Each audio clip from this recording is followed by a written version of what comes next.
A deferred sentence is handed down, and former State Senator Greg Barkus will see no jail time. That ruling came down this morning in Flathead County District Court after nearly 2 years of legal negotiations. Dax reports from the courthouse. When former Kalispell State Senator Greg Barkus and his attorney arrived here at the Flathead County Justice Center this morning, they may have anticipated things starting just a little bit differently. This morning, District Judge John McKeon of Malta immediately rejected a plea agreement deal between Flathead County Prosecutor Ed Corrigan and Barkus. I'm going to reject your plea agreement. That means that I'm not going to be bound by it. After that decision, Barkus attorney Todd Glazier had the right to either accept whatever decision Judge McKeon handed down, or he was able to withdraw a no-contest plea and enter a plea of not guilty. Glazier and Barkus agreed to first listen to the judge's decision.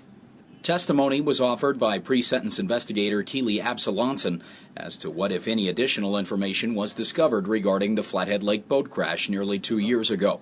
And then Barkus was allowed to speak on his own behalf. Because of my actions, a very serious accident occurred and 5 people were seriously injured.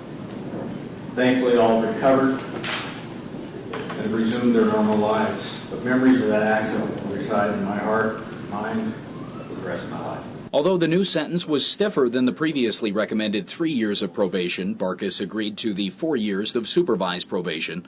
After the sentencing, I spoke with former Senator Barkus. I guess the one thing I'd probably say is that if you're going to get out and drink and drive,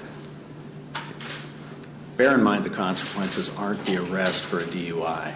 That's not the consequence. The consequence is what could possibly happen. Somebody could get hurt, and somebody could end up in a courtroom just like this. And believe me, it's not very pleasant.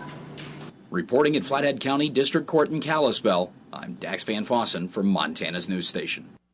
After a series of plea agreements, ultimately Senator Greg Barkus was only charged with 1 count of felony criminal endangerment. That charge carries a stiff maximum penalty, and Barkus could have been fined up to $50,000 and served up to 10 years in prison. The former senator was also originally charged with 2 felony counts of negligent vehicular assault, which carries a possible maximum sentence of up to 10 years behind bars and a $10,000 fine. However, the assault charges were later dropped. One of the